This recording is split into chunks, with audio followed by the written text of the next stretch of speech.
my friends, and welcome back to my channel. If you're new here, welcome. My name is Sukaina, and in today's video I'll be reviewing this book called Attached by Amir Levine and Rachel Heller, and I'll be explaining how this book has changed my dating and relationship life and how it can do the same for you too. If you've watched this video until the end, I'll help you understand why you show up in your relationships the way you do today, why you maybe always go for the unavailable partner, or why you are so obsessively attracted to that person even though you know that you won't end up together, but you still have the need to be with them. If you understand the attachment theory, which I'll explain in this video, you'll have the required awareness to break off the cycles that perpetuate the creation of the same negative patterns and the same negative results. Instead, you'll be able to create a story that's aligned with you and who you are and what you want in your life. With that being said, let's get started. First of all, let's understand what is attachment theory and why it matters. Attachment theory is a theory that explains how people form emotional connections with each other. This theory affects how we show up in relationships as adults. It's like a blueprint for how we connect with others based on our early experiences with our caregivers. So basically, the way you've been taken care of as a child determines how you form relationships as an adult. That's why understanding your attachment style is very important to help you build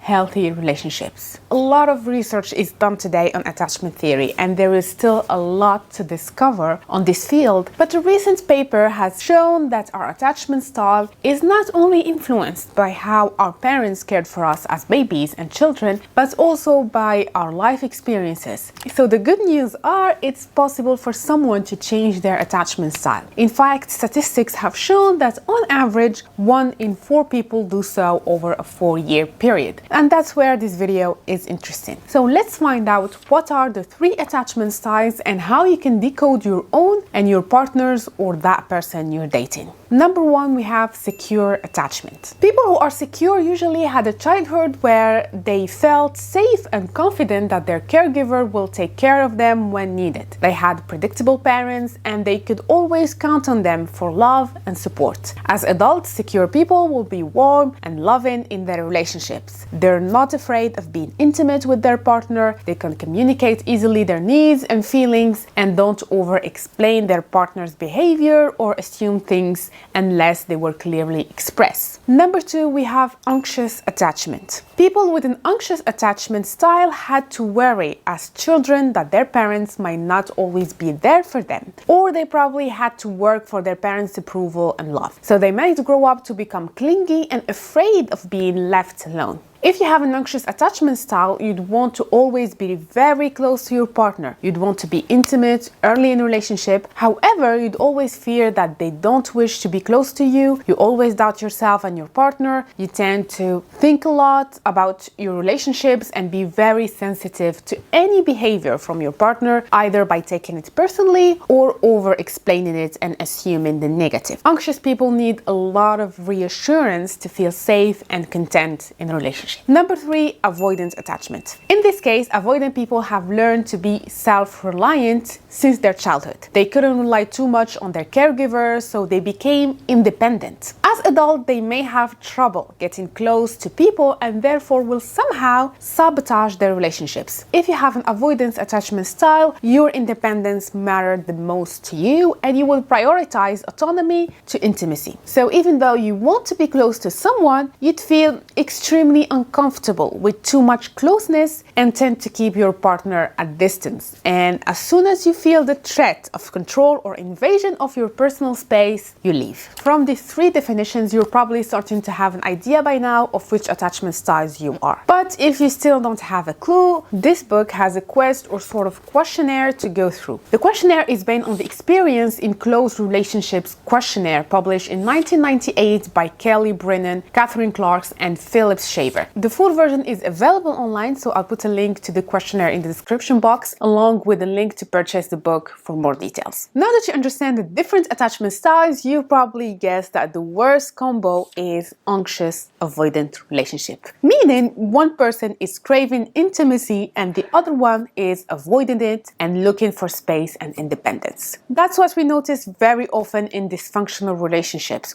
or in the dating scene. When the two people in a relationship have opposing intimacy needs, their relationship is likely to suffer and feel like an endless battle rather than a peaceful voyage. For example, you want him to call you every day or to respond to every text you send quickly, but he doesn't see the point. Or you want her to commit quickly to the relationship, but she needs more time and wants to keep her options open. That reminds me of the show The Ultimatum, which brings great examples of couples with different intimacy needs. Needless to say, that ultimatum is not the solution. Prove that almost all the couples in this show break up. Or another example, you want him to present you to his family and friends, and you want to join him when he goes to meet them, but he doesn't see the point because he thinks that this is his time to do things without you and that you don't have to do everything together all the time. These are few examples of conflicts that an anxious-avoidant couple might have. And these conflicts are only the symptoms of the real problem, the fact that they have different needs when it comes to intimacy, closeness, and spending time together. The reason these people stay together is they are trapped in a vicious circle. The closer the anxious tries to get, the more distant the avoidant acts. And that's why the advice of play hard to get, we often tell young women, is complete BS, because it only gets you avoidant men. The problem with this kind of relationship is it's very hard to find an acceptable resolution for both parties, because trying to find a solution means to communicate and talk about it, which in itself is a problem for the avoidant since it creates more intimacy. So how to handle it and when to end it? My personal advice for the anxious person: if you are in the early stages of your relationship and you identify your partner as an avoidant, just end it. That's the easiest solution for you. Other way, you'll have to accept that your needs for intimacy will never be fully met. However, if you've been in the relationship for a while or you can't leave your partner, here's what you can do.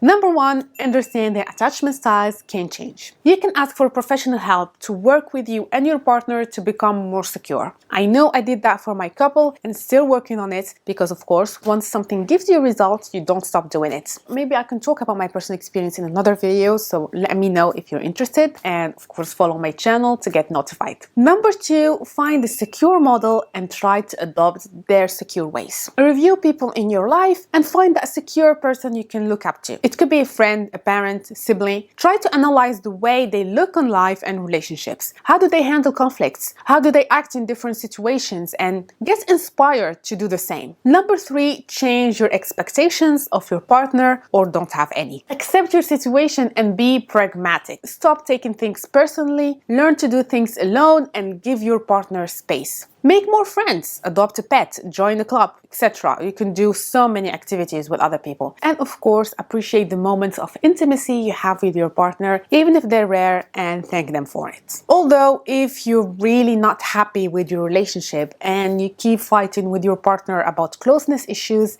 then you probably should end it. Now that we know what we should avoid, let's talk about what we should look for, which is a secure person. So what is it like to date a secure attacher? Dating a secure person simply means being treated like royalty. It means your well-being comes first. You're the first person in whom they confide. Your feelings and opinions matter the most. You feel admired and protected. Plus, your need for intimacy and closeness is rewarded with even more closeness and intimacy. Isn't that great? The good news are 50% of people are secure. So don't tell me I can't find anyone. You just have to look around a bit. Plus, we can all learn to be secure attachers. I'll talk more about this in another video. So make sure you follow me and comment and like this video so it's shown to more people. That's all from me, guys. I hope it was not too long, and I hope this video brings you the awareness you need to start practicing how to be a conscious creator in your relationship rather than a passive participant locked in cycles that perpetuate the recreation of the past. You are not the past, you are not those patterns, you are your authentic self. And you can create how you want to show up and who you want to attract and seek in your life by becoming that person yourself. If you've enjoyed this video, please leave me a thumbs up, comment your attachment style down below, and let's discuss it together. Thank you so much for watching. If you enjoyed this video, you probably want to watch this one over here. I'll see you there. Bye!